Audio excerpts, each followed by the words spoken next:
Boa noite para você que mais uma vez está conosco nesses breves momentos de reflexão, momentos que nós meditamos na palavra do Senhor, meditamos num assunto que possa ser atual, enfim, que estamos sempre juntos desde que começou essa pandemia, né?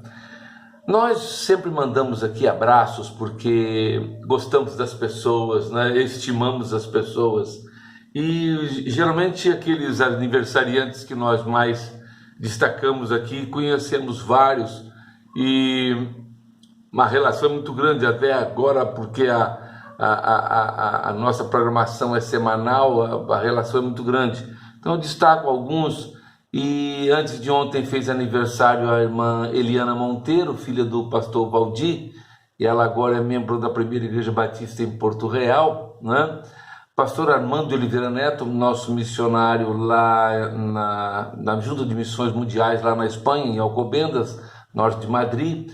Hoje faz aniversário Luiz Fernando Júnior, Luizinho, meu neto do coração. A Ellen Franco também, lá de São João do Meriti, que nós não nos vemos já há algum tempo. Pastor Salovi Bernardo, queridíssimo, estimadíssimo pastor Salovi Bernardo, fazendo aniversário hoje, deve estar fazendo apenas e tão somente os 90 e alguma coisa, né? Pastor Salovi e os demais recebam um grande abraço do coração para todos. Vamos cantar juntos, quem souber. Eu não sei, ouvi essa música há pouco tempo, recomendei para vários amigos. É um vídeo cantado pelo Curitiba Men's, liderado por Matheus Riso. A música é Raiou o Dia, música lindíssima. Você pode procurar essas músicas que eu coloco aqui no YouTube, elas são todas retiradas do YouTube, e essa música você pode procurar, Raiou o Dia, Curitiba Men's, e aí você vai ouvir esta música e vai acompanhar de mais perto essa maravilha que é esta música. Não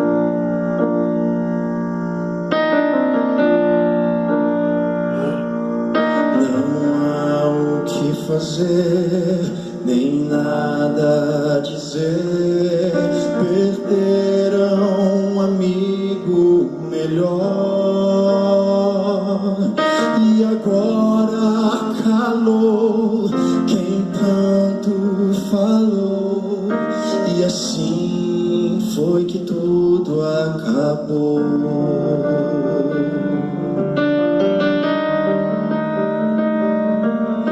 Os planos sonhados, agora frustrados, se foram quando ele morreu.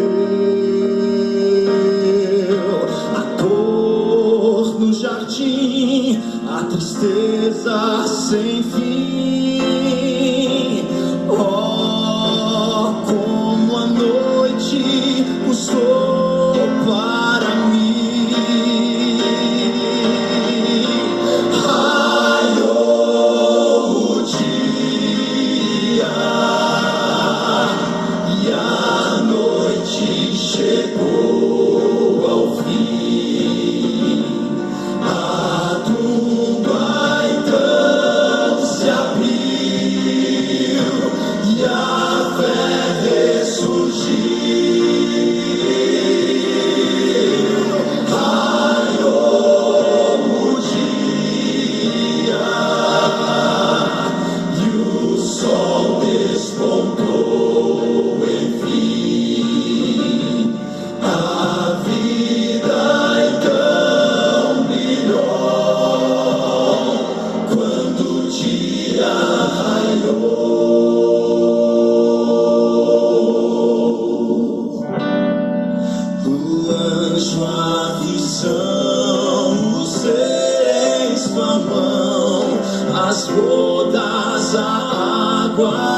Olha, maravilhoso esse hino, eu não conhecia. E agora já, se fosse o tempo dos famosos LPs, eu ia furar aqui, né? Aquele vinco. Olha, eu tive conversando há pouco tempo, não tem muito tempo, com uma pessoa, e aliás conversei com outros, é por isso que eu estou trazendo o assunto, porque essa me tocou também muito profundamente. Uma pessoa que me dizia já ter sido membro de uma igreja evangélica, mas que agora preferia caminhar sozinho, sem igreja, porque a igreja é cheia de gente hipócrita. Eu respondi que ele estava certo. Realmente, ela é cheia de gente hipócrita mesmo, mentirosas, bajuladoras, adúlteras. E, como ele era muito certinho, sem defeitos, não ficava bem mesmo a convivência com essa gentalha toda, né?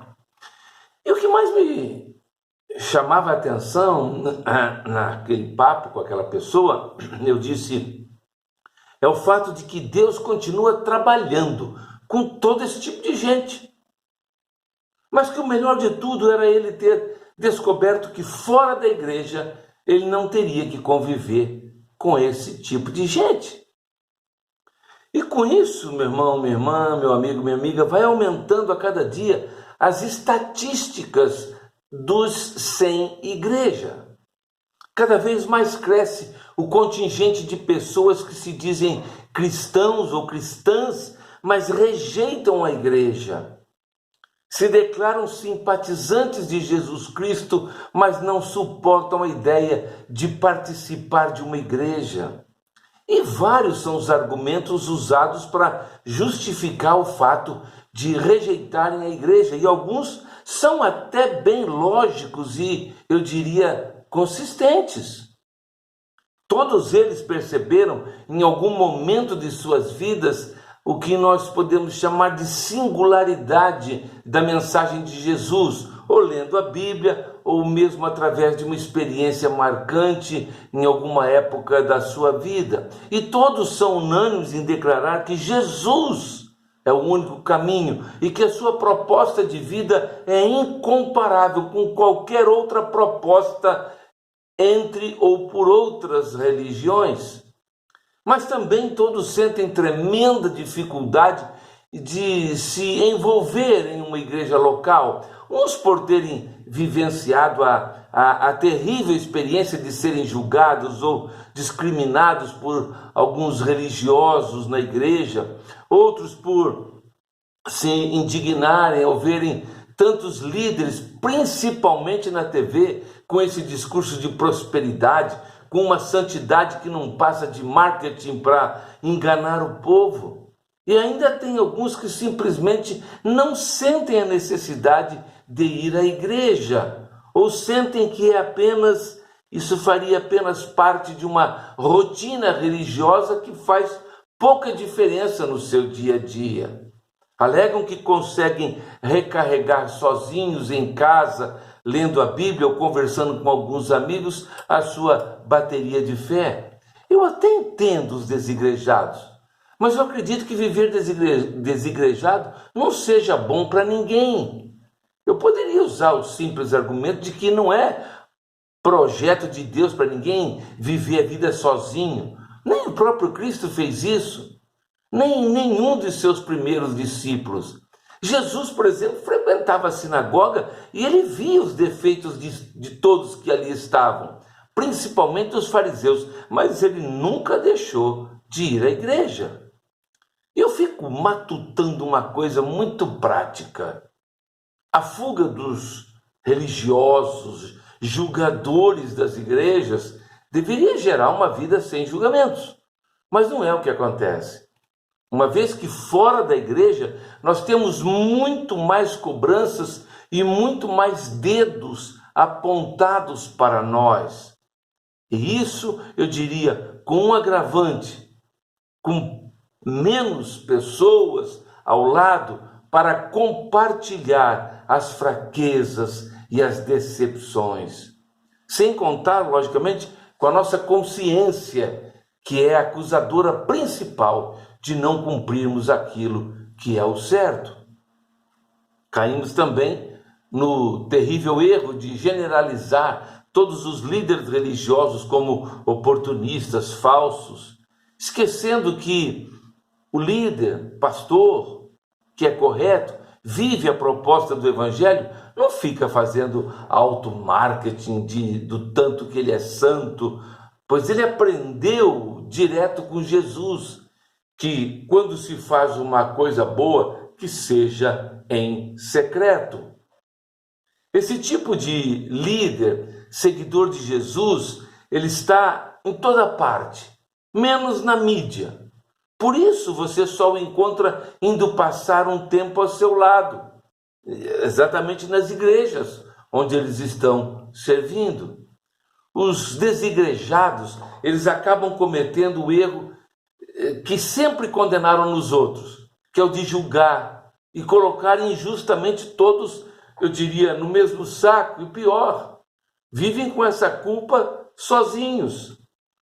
E aos que, além disso tudo, vivem bem sem a rotina de participar toda semana de uma igreja local, eles acabam sendo enganados por eles mesmos, por não perceberem que eles não conseguem ter sozinhos a disciplina de procurar a Jesus que eles tanto admiram. E vão se afastando lentamente de uma comunhão saudável e proveitosa com Deus, juntamente com os demais irmãos. Amam a proposta de Cristo, sim, mas não suportam o seu corpo. Como é que se pode amar o cabeça e rejeitar o corpo? Não dá para entender isso. Eles enxergam a incapacidade da igreja em ser boa, mas não enxergam a sua própria incapacidade de fazer o bem. Condenam, sim, a igreja por uma parte que é intolerante, mas não se condenam por não perceberem a intolerância dos seus próprios corações. Viver na comunidade eclesiástica não é uma proposta apenas para nos sentirmos melhor, mas para enxergarmos no outro que não somos quem gostaríamos de ser. Nessa experiência semanal de frustração, o Espírito de Cristo nos transforma em pessoas melhores, mais parecidas com Ele.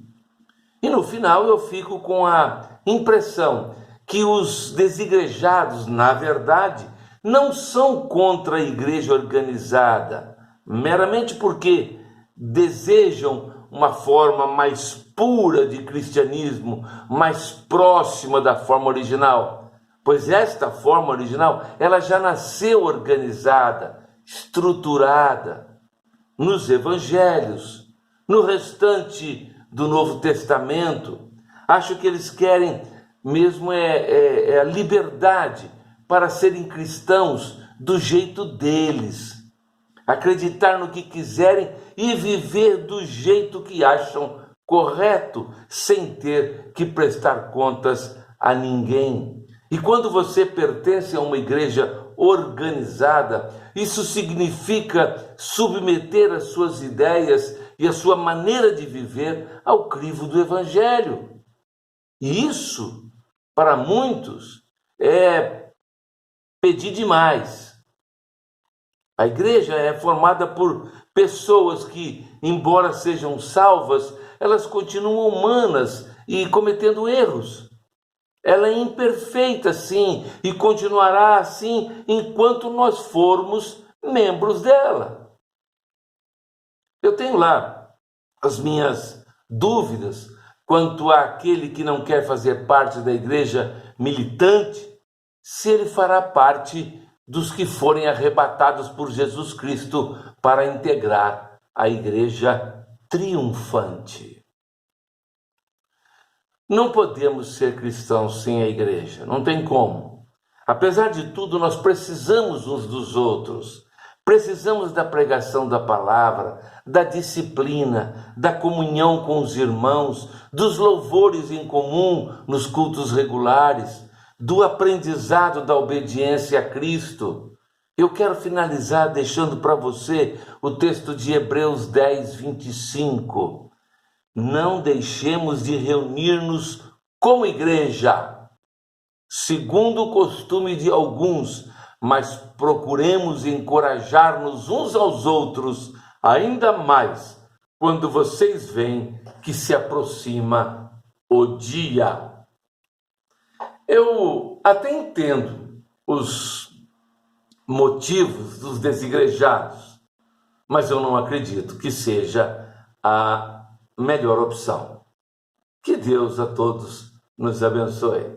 Vamos orar. Pai de amor, de infinita bondade, nós estamos no final desse tempo de reflexão e queremos pedir que Tu ilumines as nossas mentes para que nunca, jamais venhamos a nos afastar do corpo de Cristo. Oh Pai amado, nós estamos cientes, ó Pai, que distantes deste corpo nós não teremos futuro. Nós estaremos perdidos. Oh Pai amado, nós não poderemos sobreviver longe do corpo. Ajuda-nos, Senhor, a que possamos entender essa realidade.